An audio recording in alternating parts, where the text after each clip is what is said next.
Hiya, Barbie. Hi, Ken. You want to go do a podcast? Sure. Jump in.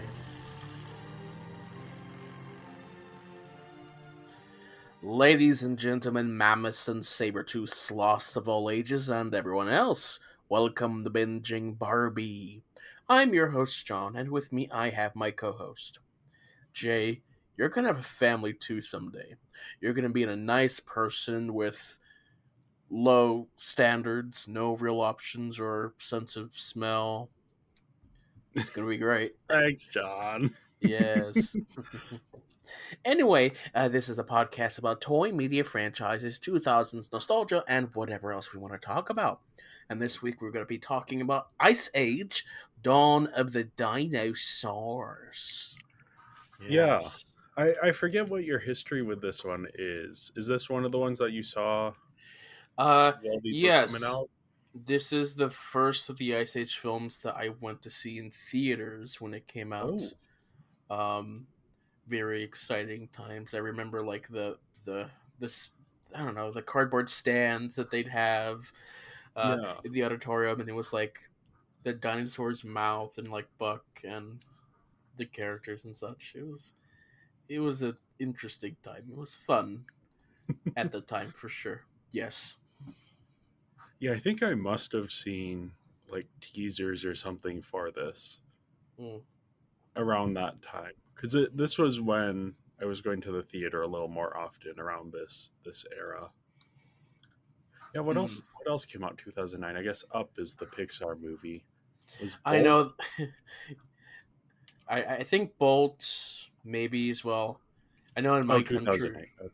Yeah, I know that where I was from growing up, films were delayed a little bit. So films like Yeah. Bolt and Beverly Hills Chihuahua came out a little bit later.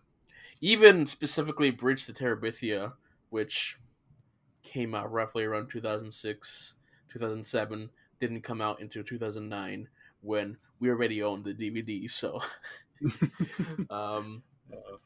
yeah. Yeah.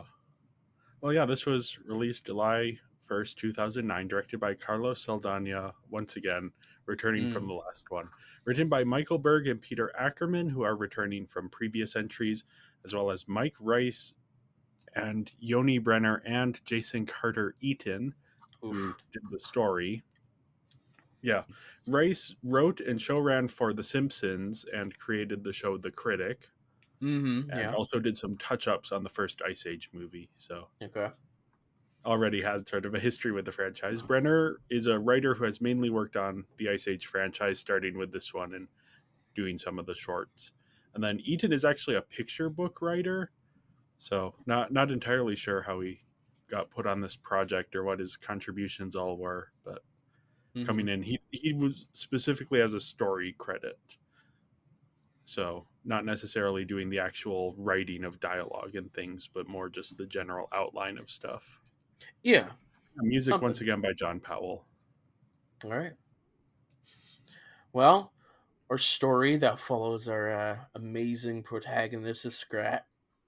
Here we have Scrat as he finds his acorn in the possession of Scrate, or Scratet. I think it's just pronounced Scrat, but with an E at the end. It's Scratty. A Scratty. You can do that to distinguish the two of them. A sensual female saber-toothed squirrel. They fight over the acorn and Scrat falls off a cliff.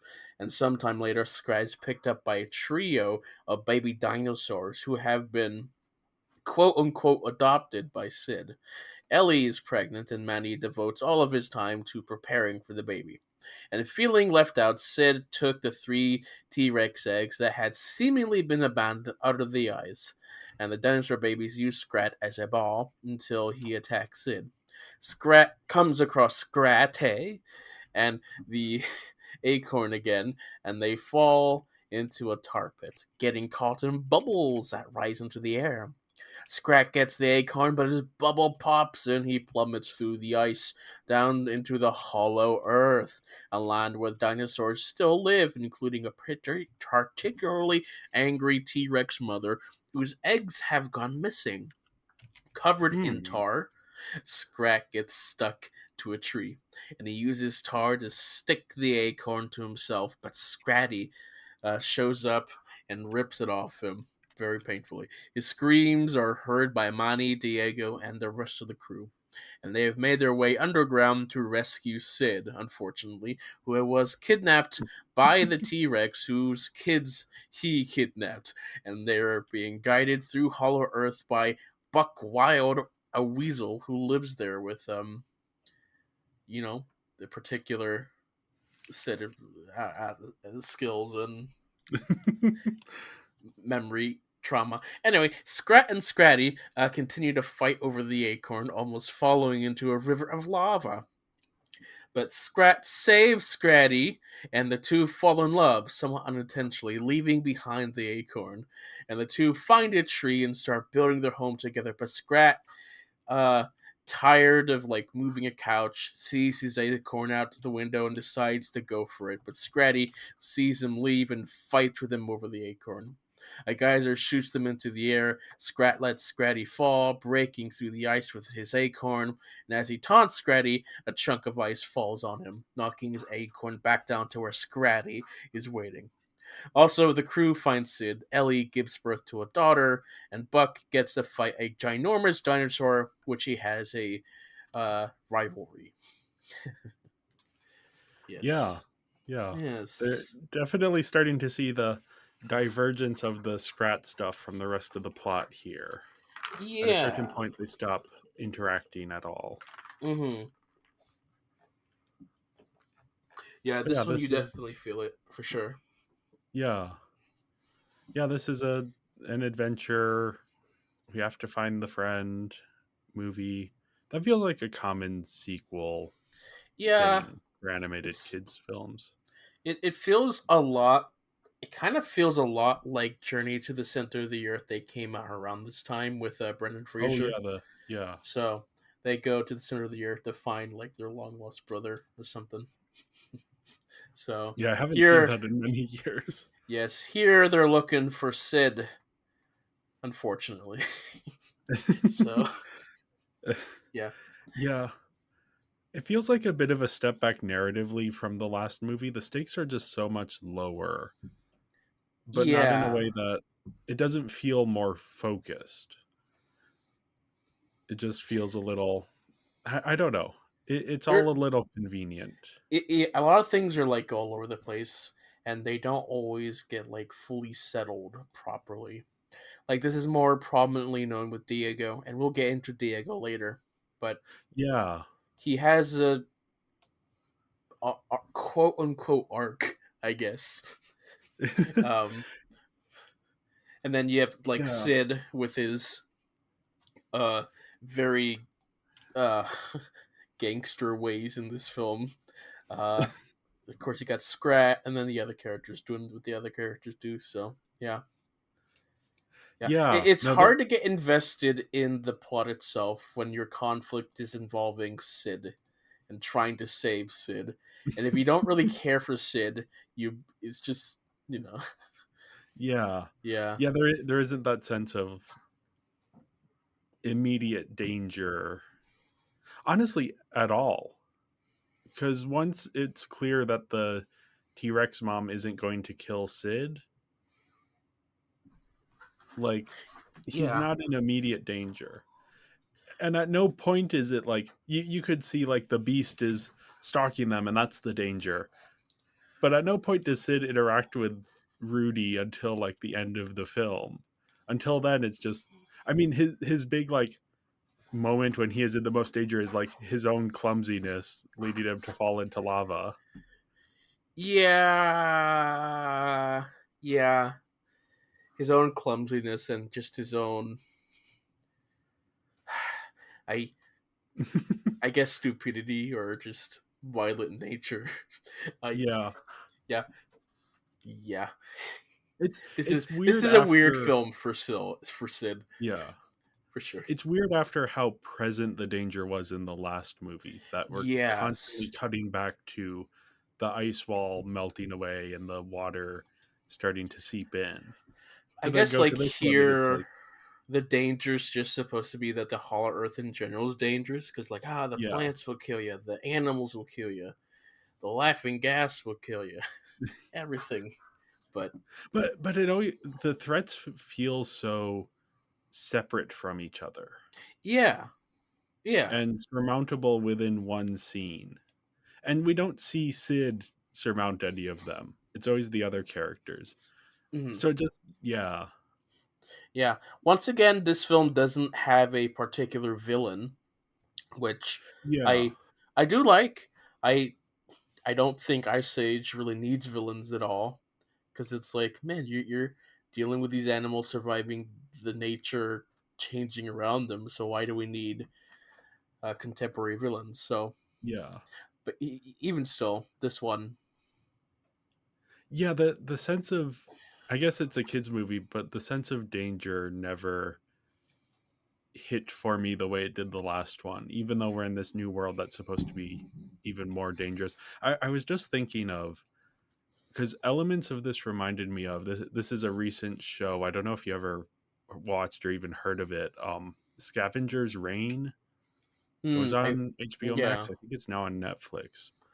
That's about like some survivors of this spaceship crash on this alien planet and have to like learn how the planet works in order to survive. It's this very like dangerous and it's like similar things, carnivorous plants and alien beings are stalking them and or it's Subnautica, yeah, it's a whole genre unto itself of learning to live in a dangerous environment. And yeah, I never got the sense. Maybe it's just because it's dinosaurs and we kind of already know dinosaurs. yeah, But yeah, it could have done a better job. I think part of it is the first, like, what, 20 minutes have nothing to do with Hollow Earth. We don't, like, get down there until already, like, a third of the way into the movie. yes, So you don't have time to, like, build out the sense of this as a dangerous environment beyond just, like, a couple scenes. hmm Yeah, I don't know. It's there isn't anything wrong with it necessarily. It just never coalesces into something bigger than like the sum of its parts. it doesn't quite capture you in the same way that the other one did. Yeah. I think part of it has to do with splitting up the main trio here. Like this Yeah, is a thing that a lot of animated movies do. And I think it's sometimes works and sometimes doesn't. When you've established the trio so specifically though, and their dynamics are such an important part of the series, when you split them up and kind of try to jump between the two, or I guess in this case three different perspectives, I don't know, it feels like there's something missing there. Like it's a very different dynamic. We're getting more focus on the side characters, but the side characters aren't necessarily given the same thought into creating their arcs as the main characters. So yeah, the character arcs end up not being nearly as strong as the last two movies. Like I think Diego especially. yeah, His arc here isn't bad. The problem is it isn't explained. no, it's just so ambiguous about what it Yeah. actually is, and we'll get into that when we get into characters more deeply. Yeah. Um, But it's like we spend so much time with like Crash and Eddie who don't matter and don't have character arcs. And the reason we spend so much time with them is because Sid isn't there with the main group. So you need to have comedic relief with the main group. But they don't get to right. have arcs. So then you just have it's a lot of time that feels a little wasted. hmm Yeah. Um, but yeah, thing here is that we have a lot of writers for this film. Yeah. Not inherently a problem, but often No. ends up being a problem. It's often a sign that the studio was trying to get something and kept bringing in more and more people to try and get what they wanted rather than letting an artistic vision play out. Sure. Yeah. Like, yeah, I don't know, this does feel corporate animated movie even more so than the last two. Not that the last two weren't that, but yeah, this just has more of those elements. And I'm assuming it only gets worse with the next two movies. Hopefully, the sixth one has a bit more of a perspective, but I'm not necessarily gonna hold my breath on that one. Mm-hmm. Yeah, it just, there's a lot of ideas, a lot of stuff going on. It feels like a tiny bit of the franchise personality has started to. I mean, bringing in dinosaurs, I know that's an obvious thing to do, Sure. but Yeah. it feels very corporate. This is what we need to do next. Dinosaurs are big as like a cultural concept in addition to like physically big. Which I guess would make sense for the next film. um, Okay, that they're bringing in pirates for that one. yeah. Yeah, Yeah. yeah, and then I guess bringing in space for the fifth one as well. And So that's what's when Star Wars is getting rebooted. So yeah, I guess you can kind of so what are we gonna do with the make those sixth one? connections. I think the sixth one, Superheroes. yeah, I think Even the though, sixth one is yeah. probably going to be much more of a legacy sequel situation. Hmm. I think it's going to be, the plot is mainly an excuse to get all of the characters back together. Actually, that might be what it is. It could be one of those like getting the band back together plots where it's like all of the characters have spread to the wind and now some threat has come along, some big villain, maybe even a returning villain. Now they have to bring back, Manny has to go on or probably Sid has to go on a quest to find Manny, who's living in this place, and Diego's living in that place, and Buck is in Hollow Earth, and whatever else That everyone else is up to. that sounds terrible. I No. know. That, It sounds so not the series at all. It's like but that's like the way to take it if you're trying to make the legacy sequel, which is I think what they're trying to do, or I I don't imagine know. what they're going to do. I feel like we're I agree past that that it sounds point bad. because like they often talk about we should disband, and then by the end it's like no, we can't. We're like a family together forever and such. Yeah.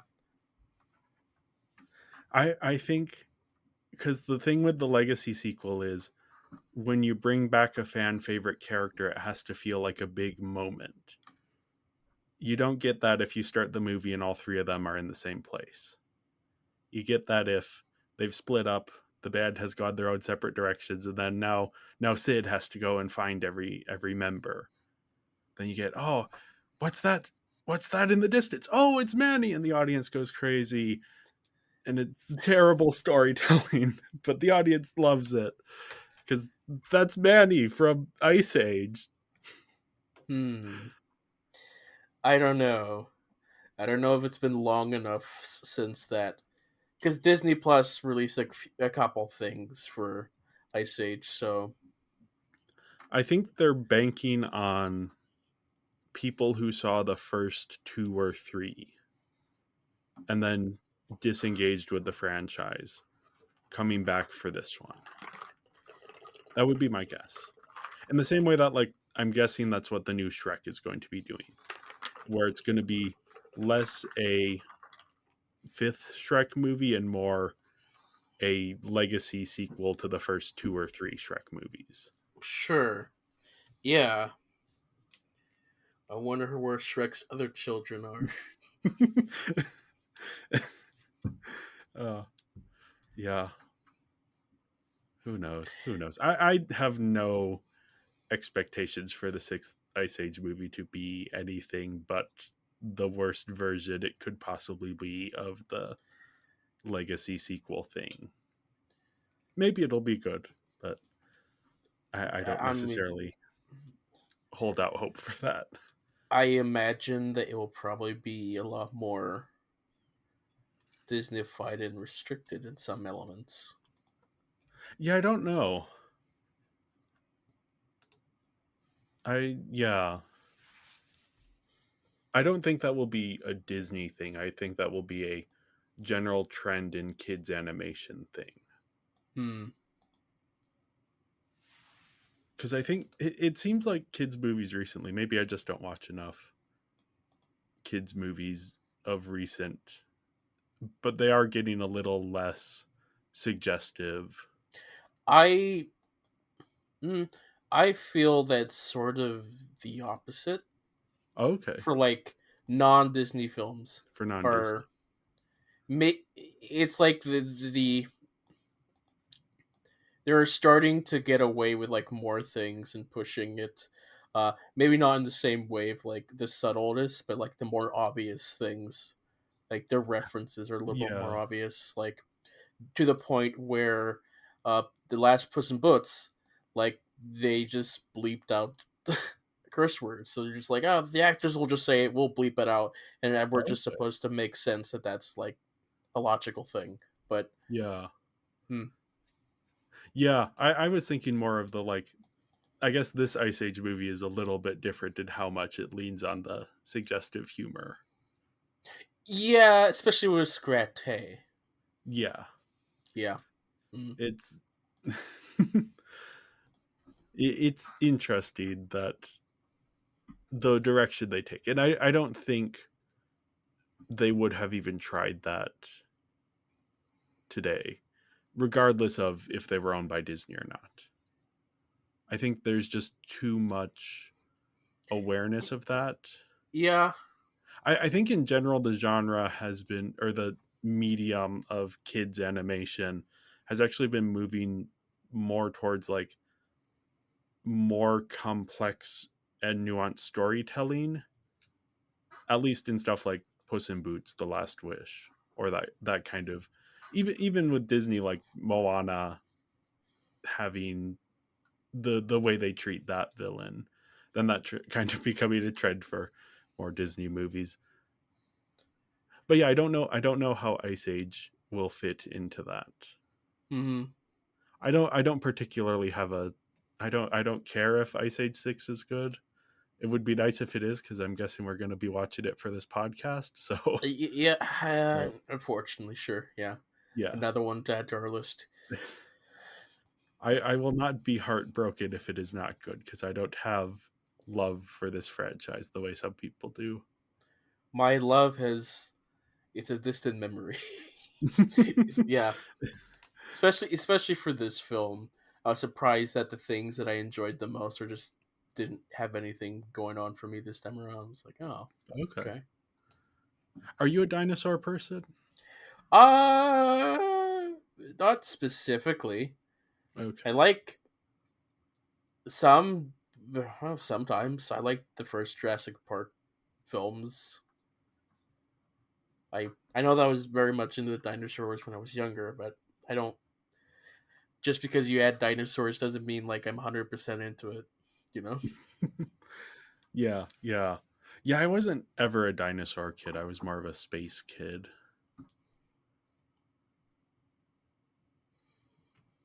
So I don't, not that I dislike dinosaurs, but yeah, Oh, probably the best, my favorite dinosaur movie that I have seen is probably Jurassic Park. That's not, it's like my favorite James Bond movie is Skyfall. And the more James Bond I watch, the more I realize I am a Skyfall fan, not a James Bond fan. right. Jurassic Park isn't necessarily Yeah, a dinosaur film. It's no, much deep. It's a much deeper thing than that. it's Which it's a big blockbuster that happens to have dinosaurs in it. It's not, it's not. It's not even so much a you can deep enjoy it blockbuster. without, yeah. It's like there's so much great messaging in it that like the older I get, I think the more I enjoy that film past the dinosaur stuff. So anyway, Yeah, yeah. I don't have a ton to say about the story. I was watching this, it just kind of, it never clicked for me. There were scenes that worked well. I like the laughing gas scene has some fun subversions of itself, where it starts out and Buck is like, "You can't breathe in the toxic fumes or you'll die," and then they start breathing in the toxic fumes. It's just making them laugh. And then Buck is like, "No, you'll laugh yourself to death. That's the problem." Then it Uh-huh. leads to like some fun comedic moments. Sure. Yeah. I don't think it's not dramatic enough though, because Manny and Diego have their conflict here, but it's not a big conflict. So Hmm. even though they are admitting things to each other under the influence of the laughing gas, it's not. Yeah, it should be more dramatic. There should be more going on there. Hmm. Yeah. I gave the story a 2.5. It did feel like a step down from the last one. There were like elements that just felt very incomplete, especially like with some like character arcs. Yeah. Um, Maybe there was some like dialogue stuff that I don't remember specifics, but I know that I watched this a lot more as a kid, but I think I watched the second one a little more often than this one. Okay. Yeah. Yeah. I gave this a 2.5 as well. Mm. Not a favorite of mine. But yeah, onto the Yeah, characters. Um, characters. Sid, he's Sid. feeling left out, so he goes on his own and ends up causing more harm than good, which is Oh, what this kind of character does. this was, you know, eh, all right. Watching this again for this podcast, Sid. This was like the most painful watch of Sid ever, because everything he does was such a bad idea. Even when it's so obvious that he's wrong and he's being confronted about it, he just never accepts it. And then by the end, he's just forced to accept it because we're at the end of the movie, and I just never felt like he really learned anything from it. Yeah, yeah, I think that's fair. Yeah, he doesn't really have an arc. He just, I mean, kind of, but not really. So, yeah, while watching the after watching this film, I broke down Sid's element to just like the basic essence of what he does. And of course, like I tweaked the wording a little bit to sound a little bit more nefarious. But essentially, he kidnaps a bunch of infants and imprints on them to force them to make them his own. But once the mother tries to get the children back, like he fights the mother. Um, his evil deeds brainwash the kids so that they fight for him. So he forces a codependent relationship between the mother because he knew that he can't defeat her. So he uses the power hold that he has in the children to have this toxic relationship. Um, and once the mother is finally like what's the word? Stockholm syndrome towards Sid. He decides to abandon them all once they fully accept them to go up, and then he never learns that anything that he did this entire film was wrong. Yeah, yeah. I think that is a reading of it that you can have. That is what happens textually. I do think there is a little bit more going on. Obviously, this Sure, is yeah. supposed to be like There's more a going on than that. vision of co-parenting of parents who disagree and are trying to do what's right by their kids, but they have different ideas of what's right. But the But yeah, way no, they went about no, doing that yeah, storyline was just like, no. No, like the entire time the film presents the mother as being wrong, and she has to go through this arc of accepting Sid and not Sid realizing I probably shouldn't have taken these children and yeah, made them no. my own, and I probably I should mean, have you just do, stopped as soon as the mother took control here. yeah, you But do get no, with the vegetarian scene. You get that. That's when it is like, no, the mom is actually right about this because they are dinosaurs, not, or mm, they are carnivores, not herbivores. Um, but no, yeah, there are so many moments when Sid should just walk away, and he doesn't. And Oh boy. yeah, it Of makes course, if he does, then we probably wouldn't have the rest of the story. yeah, But yeah. still. You know what would be interesting for a sequel? Hmm. Of course, the dinosaurs can't talk, which makes this more difficult. But how do they feel about Sid as they grow up? Because that could be a potentially very complex relationship. Because he was a parental figure to them for a short time. He was like But the the way, first thing yeah, that they were introduced to when they were born. yeah, It's like he was essentially the mother. yep. the, the baby's imprinted on him to Yeah. reverse the classic Twilight quote. Hmm. Yeah, Okay. uh, which is where the idea of imprinting comes from. I don't know, that's not quite what they're doing here. The dinosaurs do seem to recognize the mama dinosaur as their mom. But yeah, that is it does feel a little clumsy in how it's trying to explore this using Sid. Yeah, I don't know. And Hmm. that he becomes the reason for the rest for everyone else putting themselves in danger. Yeah. Which, yeah, I mean, I guess the whole thing with that is since he is feeling left out of things, then having everyone go to rescue him, they're reaffirming that he is important to them. But yeah, Hmm. as you said, Sid doesn't learn any lessons here. He No, doesn't walk away with, yeah, yeah. Yeah, Manny, Manny. he's he is interesting. At the start of the movie, he feels that he has everything he wants. And since Yeah. he's a somewhat like stubborn and in his own head character, it makes it so that he can't see that Sid and Diego are both feeling unfulfilled and left out. Like Ellie has to kind of nudge him a little bit to be like, "Hey, Diego is not doing well." Hmm. And yeah, that is a very good place to start with this character. The problem is he doesn't learn his lesson either. No.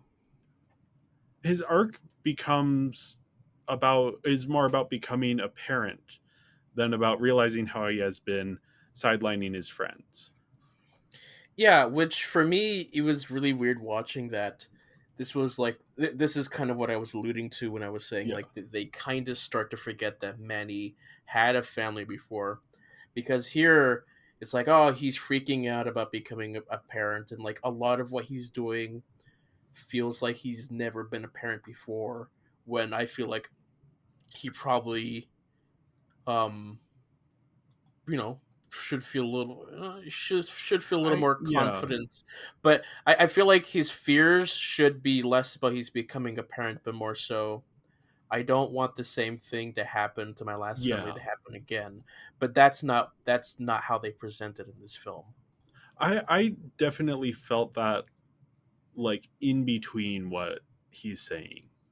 I think the even though they don't say it outright, I do think we're supposed to interpret it as his anxieties are partially becoming or coming from this place of he has lost a family before, and so his nerves are higher. But yeah, there is a lot of stuff, especially early on in the film, that is like new parent anxieties, which you wouldn't necessarily expect from someone who has been a parent before, even in I the situation he's Yeah, in. I also feel like, especially later on in the films where he and Ellie go on into the Hollow Earth and there's more dangerous situations, I was hoping for the time where he would like talk to Ellie personally about this stuff. It's like, hey, we're going into this dangerous situation. I don't want the same thing to happen, but instead we never get that. It's just, Yeah, I don't know. That's me. yeah. I mean, Manny doesn't talk about his feelings in that way, so maybe that's why that wasn't even thing that was hinted at. But yeah, there is a lot of missed opportunities with his characterization here, giving him an arc that makes sense with how he's Sure. been set up. And yeah, with how the problems of the film have been set up. I do Hmm. like a lot of the stuff with his eventual arc, but yeah, it doesn't gel with where the movie starts No. or with Sid and Diego as characters.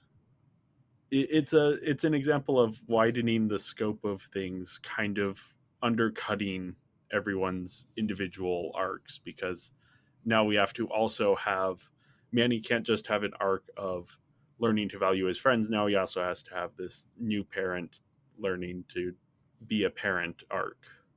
Hmm. Yeah. But speaking of missed opportunity, we have Diego. Yeah. What's up with Who Diego? Yeah. I feel like the beginning of this film set up a very interesting thing for him. Like he's trying to chase this deer thing, but like it seems like his heart is giving out or something.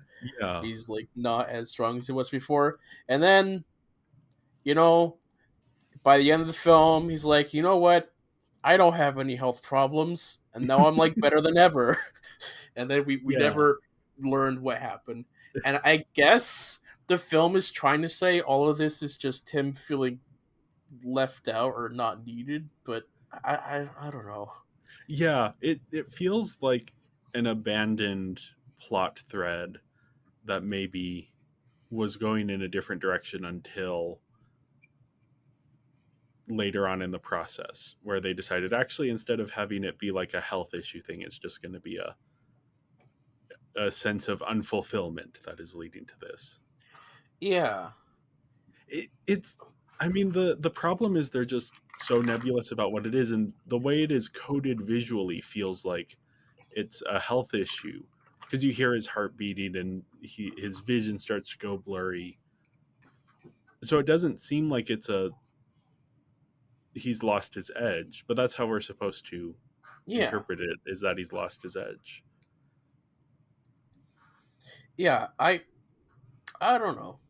I it could have been so much stronger if they Yeah. focused more. Like this could have been like a lasting impact of him having to come to terms that he's probably not as young as he once was or as Yeah. capable as he once was, so he has to overcome by doing things differently.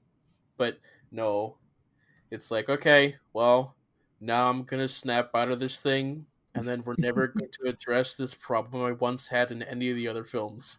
So it just feels like Sorry. this really weird thing that just happened in this one film. And Yeah.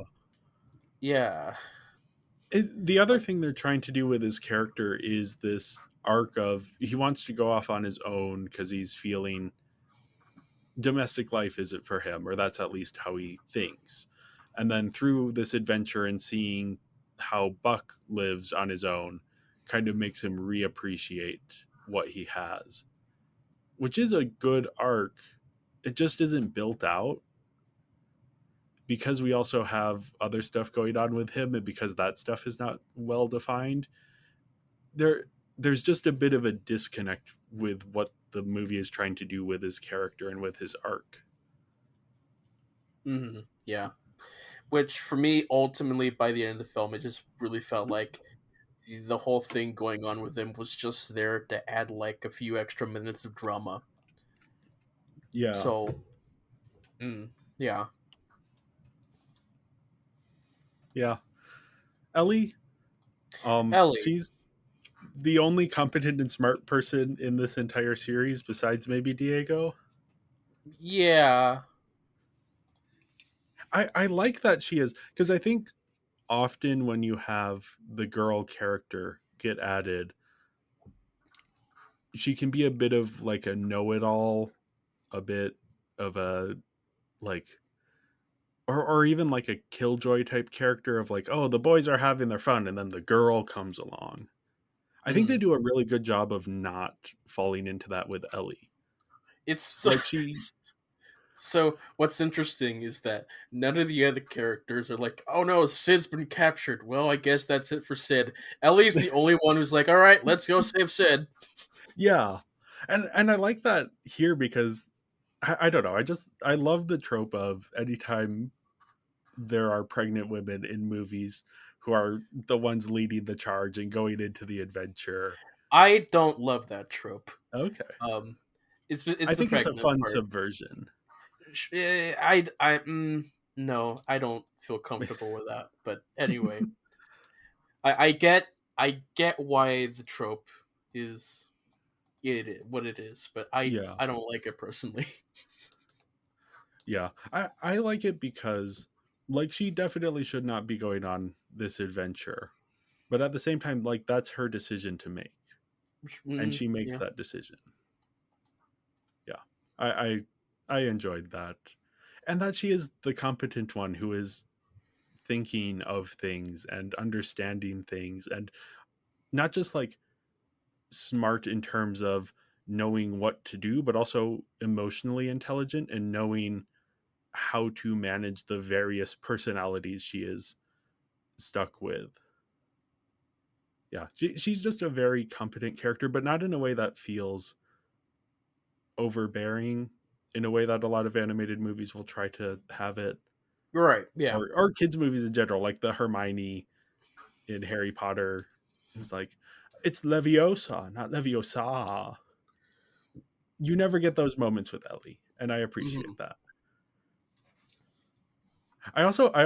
This is kind of a side thing, but I feel like there's a really interesting dynamic between her and Diego, in that both because they are probably they are the characters who are most able to think outside of their own perspectives, Yeah. and they both understand Manny better than anyone else. And Manny is kind of this a big personality that kind of has to be managed in a weird way. Yeah. And so there are little moments of connection about like rolling their eyes and Manny, Manny, Hmm. he's gonna be the way he's gonna be. Yeah, I thought that was fun little moments there of their hints at a friendship between them that would be interesting to explore. Hmm. Because yeah, Diego is also pretty competent. Yeah. All right. Yeah, Buck Wild. Buck I'm going to talk about Wild. him a bit. So why don't you give your thoughts first? Yeah, Buck Wild. Like as a kid, I absolutely loved Buck Wild. He was like he was my favorite character, essentially, to rival Scrat. Um, you know, I have this whole list of like sometimes in like TV shows or films, there's just that one character that every time they're on screen, like they pique your interest and like you absolutely love them every time they're on screen. And they're usually not the main character as well. And as a kid, that was Buck Wild. Watching this again recently, I didn't feel that at all with Buck. And I Hmm. was so disappointed. It's like, oh no, why don't I feel the same way for Buck as I once did? Um, so yeah, Buck was here, and I didn't feel that like sense of joy that I used to have, unfortunately. So I've definitely grown up, which is sad because like Buck was like besides Scrat, Buck was the one thing that's like yes, Buck Wild. He's that character from the third film that I love, and now I was excited when watching this. I was like, yeah, let's get the Buck, and Buck happened. It's like, why aren't I feeling that? Why don't I love Buck anymore? What happened? Everyone else still loves Buck, but for me, it's like, oh no, what happened? Yeah, that's interesting because he is by far my favorite character we have encountered thus far. Yeah, He's funny. yeah. He's obviously like the satire of like the swashbuckling hero, but in a way that is both confident, or like it is both conforming to and subverting the trope at the same time. Hmm. Like his competent incompetence or incompetent competence that he's like constantly making mistakes of things, but generally can also fix them. That even though he's lived in this dangerous world and has figured out the rules of this dangerous world, part of the reason he's surviving is just like he knows how to fix things, how to deal with things once he has messed them up once. Mm-hmm. So yeah, I enjoy that double subversion there. He's also like the hottest character in any of these movies. Okay. to to quote my favorite show of all time, 50% off. So hot, but so crazy! Which makes them even more hot! Back off, I already called dibs like 5 years ago. Okay. He Yeah. is insane in a fun way. I enjoy his character so much. I knew you would.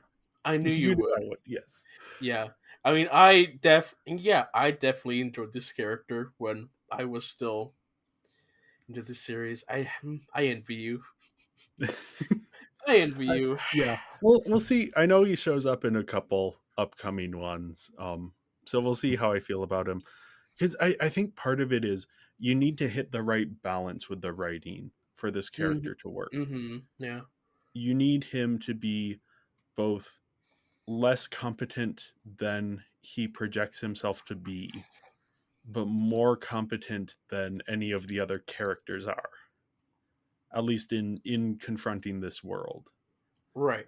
So I do think it is kind of smart, as much as I love him, for him to stay underground in this one, for him to be like a Mm-hmm. one movie character. So I am curious to see when they bring him back how that is going to influence things. Right. He is not in the next film, by the way. So. Okay, yeah, I think I had seen that he wasn't in the next movie, which is the direct or correct thing to do. But then, of course, I mean they have the sixth movie is named after him, so Yeah. Don't. It's named after him, but it's not his movie. okay. Is he not in it much, or is he just not a focus? He's he is a secondary character. You will Okay. see. You will see. Yeah. I am curious to see that one just because it looks so bad. He's definitely in the film. He's Okay. definitely in the film. He does a lot of stuff, but I will. He's not the focus. Okay. Yeah. I also like his fight with the Beast here Mm. with Rudy. That it's like almost this not mythical, but almost like he's chasing something that will never be completed. Like Right. he will never complete this quest, but it both gives him like a purpose in this world and also an excuse to kind of just stay there and live on his own. Yeah. A thing that I noticed in this one is that they have like their sense of scale kind of got broken with this because Buck has like this knife which is like Rudy's tooth. Yeah. However, Rudy's actual teeth are much bigger than that. So like even in the flashback when he was fighting, it's like Yeah. that's interesting. I will ignore it because the knife looks Maybe it's been fine. whittled down a little bit, Maybe. like as he's sharpened it. Maybe that's the idea. Mhm. I also would not be surprised if it is just the animators weren't fully thinking it through. Yeah, it was like they formed the knife that's like, okay, this is like a good like length and scale Yeah. because it looks good when the character's holding it.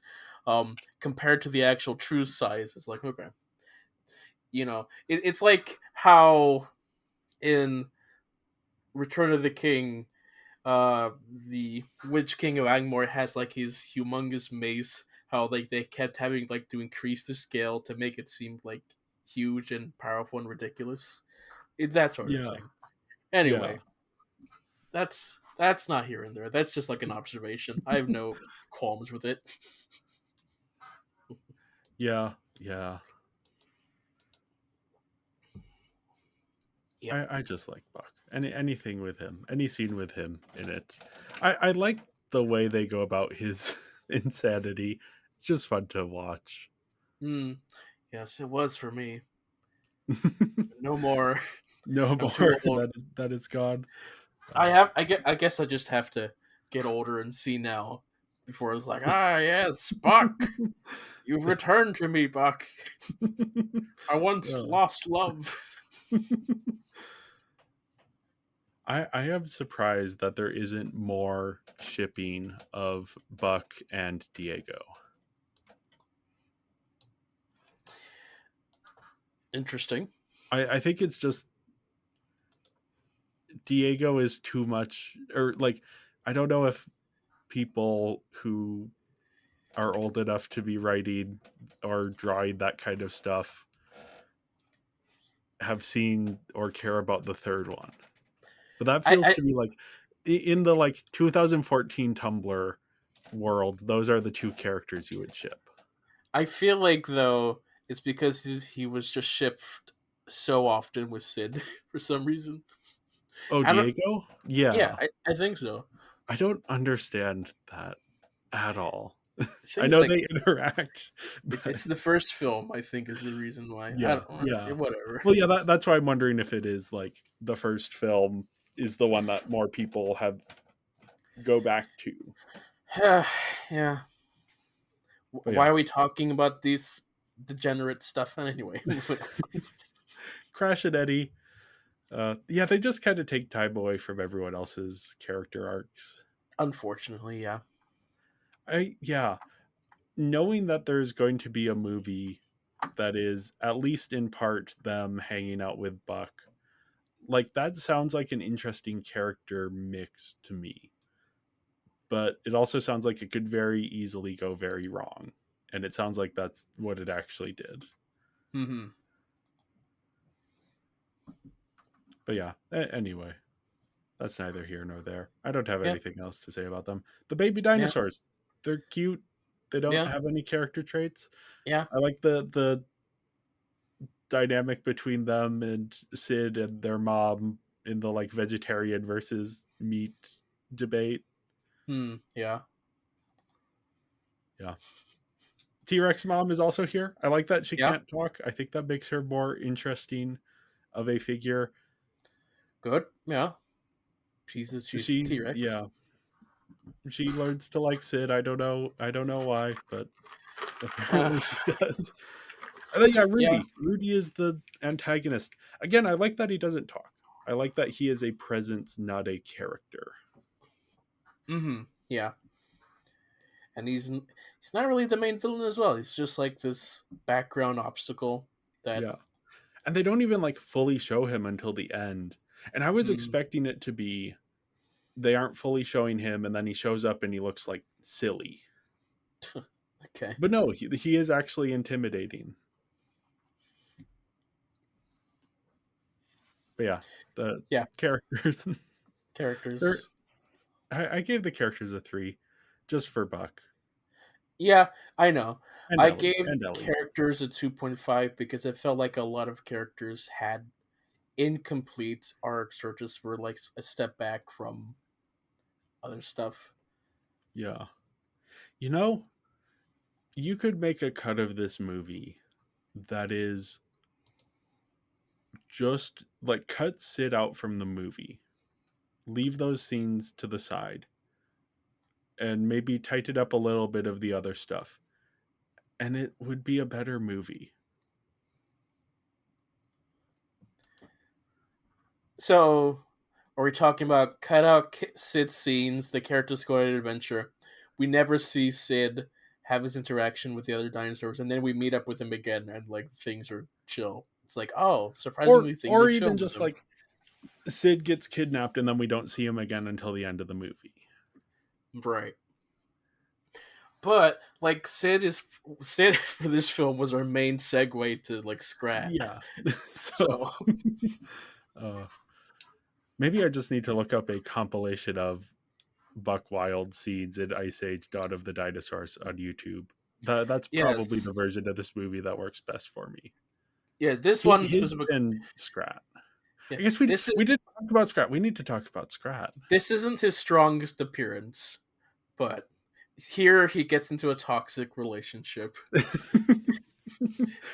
The dynamics this is a complicated. It is. There is so much. How is this a kids movie, John? The, Right. the Yes. the psychosexual tension going on here with like Scrat, and he's trying to like weigh his desire for the acorn with the desire for the the woman in front of him. Yeah, it is. I don't know who approved this, but whoever approved it, wild. At least Scrat got a love interest before Sid. uh, yeah, yeah, All right. wild, wild. Wow. Buck Wild.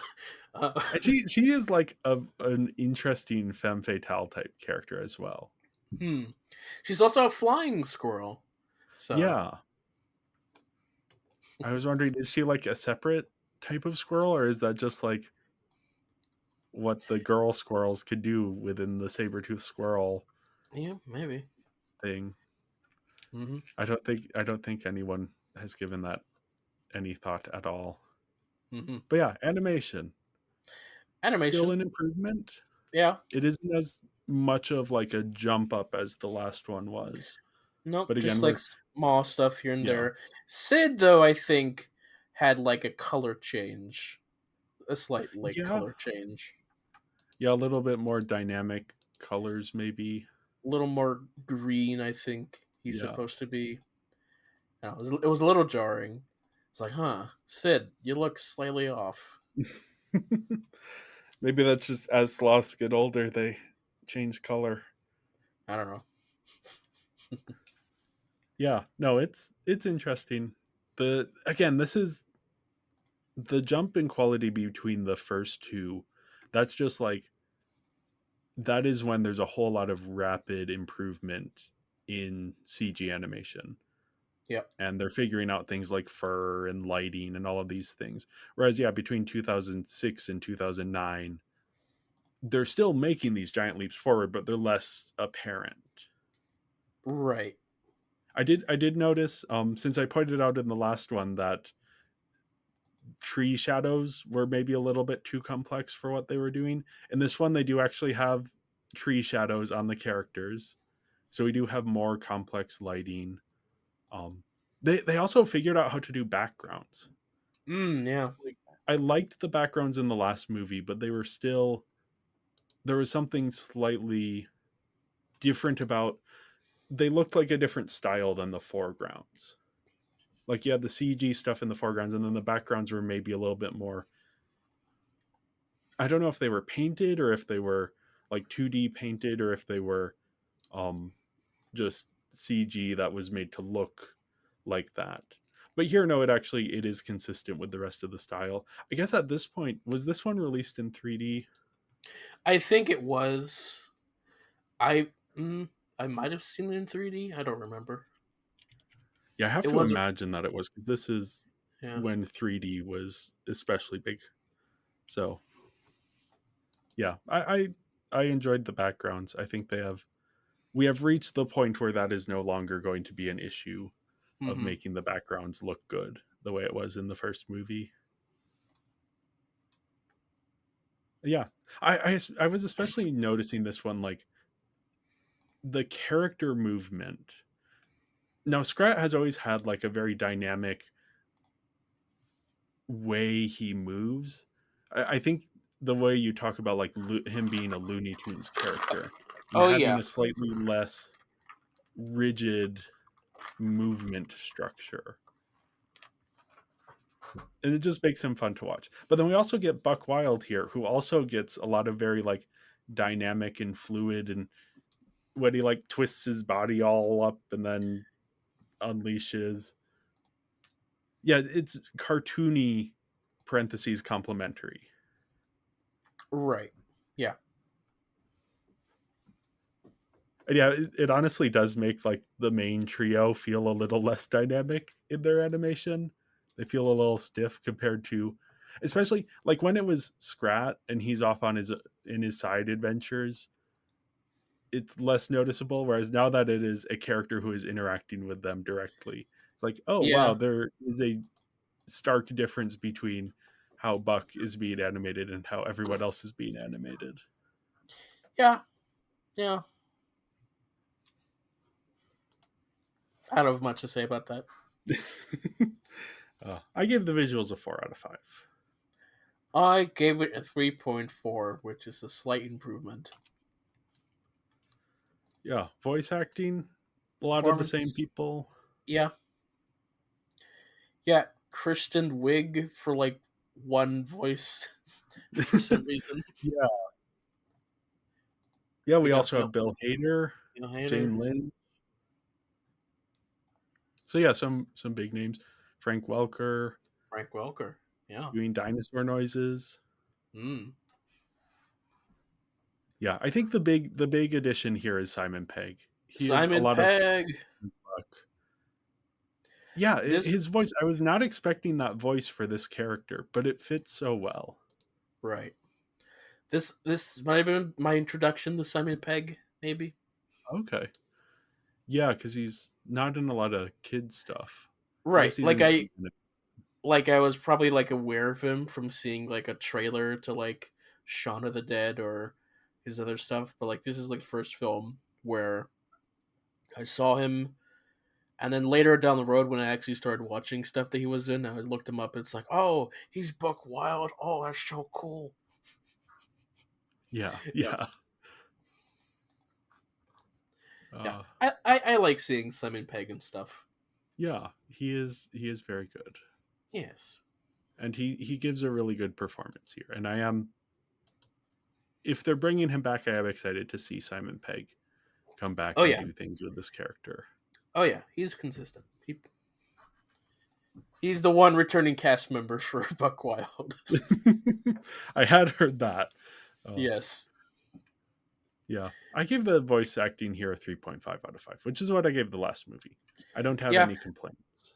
I still continue to give it a 3. Yeah. Onto the sound. I didn't notice the musical score as much this time around. It's just like I just remember hearing the same main theme of the characters. I don't know much. I don't remember much else. So I will say yeah. I did like the dogfight noises when they're flying on the flying dinosaur.